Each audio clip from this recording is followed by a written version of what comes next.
En Russie, on ne. Bonjour, bonjour, c'est Marie de Russie. Bienvenue à cette nouvelle vidéo dans laquelle je vais vous parler de 5 choses qu'on ne fait pas ici en Russie, ou alors qu'il n'y a pas ici en Russie, contrairement aux autres pays américains ou euh, dans d'autres pays de l'Europe ou de l'Asie. Surtout, n'oubliez pas, si vous avez besoin d'un accompagnement pour venir poursuivre vos études ici en Russie, je vais laisser mon contact en description de la vidéo pour que vous puissiez venir vers moi et que je puisse vous être le plus utile possible tout au long de votre procédure et même après votre arrivée ici en Russie. Alors, numéro un en Russie, il n'y a pas de manifestation, on va dire, réelle ou bien palpable de racisme. Je m'explique. Je ne suis pas en train de dire qu'en Russie, il n'y a pas de racisme. Je ne suis pas en train de dire qu'en Russie, il n'y a pas de personnes qui détestent les Noirs. Bien sûr, il y en a, comme dans tous les pays européens ou américains. Il y a toujours ces personnes-là qui, vraiment, nous les Noirs, ne nous supportent pas du tout. Mais ces personnes-là ne peuvent pas vraiment manifester leur mécontentement ou alors leur haine envers les Noirs parce qu'il y a des lois qui nous protègent, oui. Il y a des lois qui nous mettent à l'abri de toute forme d'agression, de toute forme de discrimination, de tout acte de racisme. Je m'explique. Vous ne pouvez pas aller en Russie dans un hôpital et on refuse de vous recevoir parce que vous êtes noir. Vous ne pouvez pas aller dans un service public, par exemple, je sais pas, les services de l'ambassade, les services du ministère ou alors à l'université, ou on va dire au rectorat de votre université et on refuse de vous rendre service ou alors de vous recevoir parce que vous êtes noir. Vous ne pouvez pas aller vous plaindre dans un poste de police ou alors dans un centre militaire et on refuse de prendre votre plainte en considération parce que vous êtes noir. Vous ne pouvez pas vous faire agresser dans la rue par, je sais pas, un russe parce que vous êtes noir et cet acte reste impuni. Non. En Russie, il y a beaucoup de lois. C'est vrai qu'on n'est généralement pas au courant de ça, mais il y a des lois qui nous protègent contre tout acte de racisme ou alors toutes sortes de discrimination. Comme je disais donc, c'est vrai que les Russes en général, ils aiment les Noirs, ils sont très curieux de savoir, de connaître nos cultures, comment ça se passe en Afrique, d'où est-ce qu'on vient. Ils vont nous demander est-ce qu'il y a telle ou telle chose en Afrique, est-ce qu'il fait chaud, est-ce que. Ils vont poser beaucoup de questions, ils vont vouloir faire des photos, ils vont vouloir nous toucher, ils vont vouloir toucher les cheveux.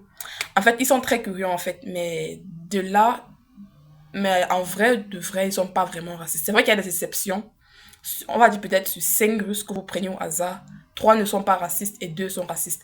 C'est vrai qu'il y a des exceptions, mais de manière générale, ils aiment les Noirs, ils sont curieux un peu, c'est vrai, mais ils ne sont pas racistes. En deuxième position, en Russie, on ne force personne à entrer dans l'armée russe. Je ne sais pas qui a sorti cette désinformation ou alors cette propagande-là, mais ce n'est pas du tout vrai. L'État russe ne nous force absolument pas à entrer dans l'armée. D'ailleurs, il ne nous propose même pas ça. Quand vous arrivez, vous avez des études, vous allez aller dans votre université, vous allez fréquenter bien, ça sera tout. Ils ne vont pas vous forcer à entrer dans l'armée, ils ne vont même pas vous demander, vous proposer ça. C'est vrai qu'il y a des affiches partout un peu qui parlent de l'armée russe, mais jamais en aucun cas ils vont venir vous imposer que vous devez entrer dans l'armée. Non, pas du tout. Tous les Africains que vous allez voir intégrés dans l'armée russe, ou alors tous les Africains que vous allez voir qui sont membres de l'armée russe, c'est des gens qui se sont levés un beau matin, ils ont décidé d'aller intégrer l'armée russe pour aller combattre du côté de l'Ukraine pour la Russie. Les Russes ne nous forcent absolument pas à intégrer leur armée. Toute personne qui vous dira le contraire est en train de vous mentir. La preuve, vous voyez bien nos frères africains ici sur Internet, chaque jour sur TikTok, ils ne sont pas du tout dans l'armée. Donc ce n'est pas du tout vrai. En Russie, on ne force personne à intégrer l'armée russe. En Russie, il n'y a pas de taxes et d'impôts, contrairement à la France et au Canada.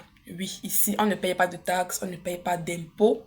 C'est En fait, l'argent que tu travailles, c'est pour toi, c'est pour te prendre en charge, pour payer ta scolarité, payer ton loyer, manger et tout. Ils ne vont pas te demander d'impôts, de taxes, tout simplement parce que c'est un pays qui est riche de lui-même. Ils n'ont pas besoin de nous, en fait. Ils n'ont pas besoin de notre argent. Ils n'ont pas besoin qu'on contribue à leur, pas qu'on contribue directement à leur économie parce qu'ils sont riches d'eux-mêmes. Donc, ces choses-là, vraiment, ils n'en ont pas besoin.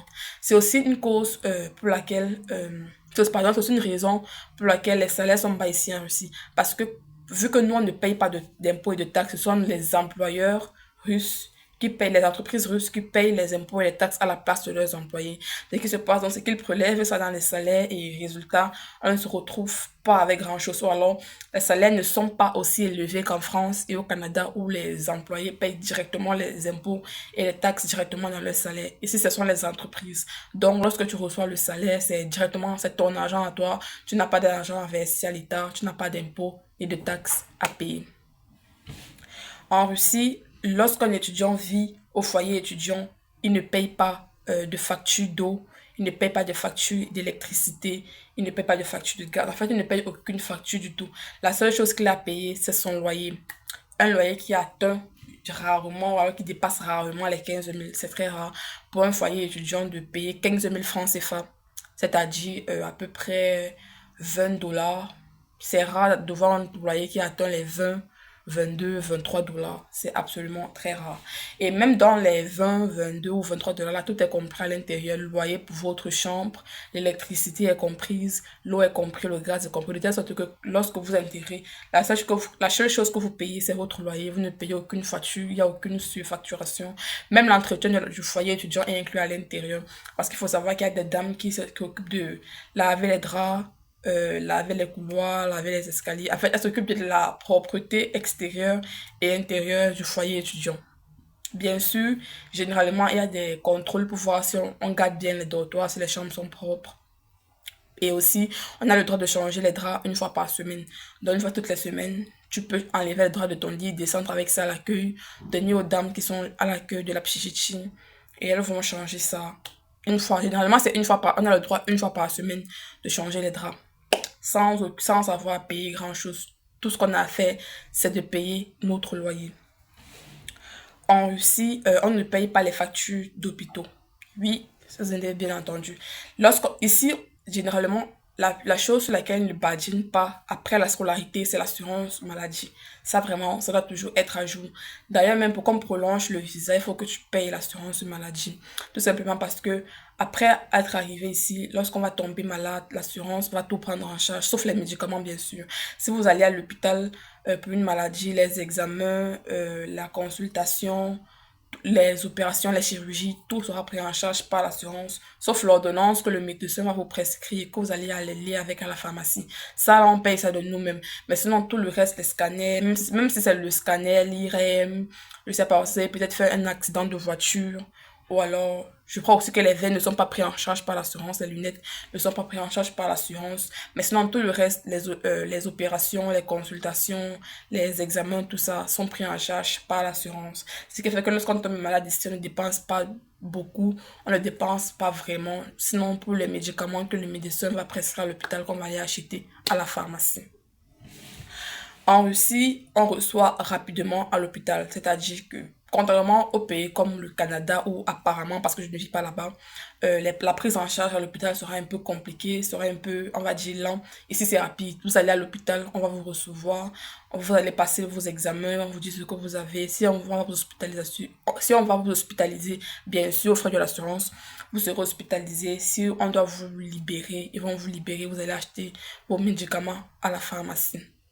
Mais sinon, c'est rapide, il n'y a pas de traîne, il n'y a pas une personne qui va se plaindre qu'elle est morte pendant qu'elle a souffert à l'accueil, on ne l'a pas reçu. Mais parce que de manière générale, le système de santé ici, il est très bon, ils reçoivent vite, ils s'occupent très bien de nous, que vous soyez russe ou bien noir, généralement, ils s'occupent très bien de nous.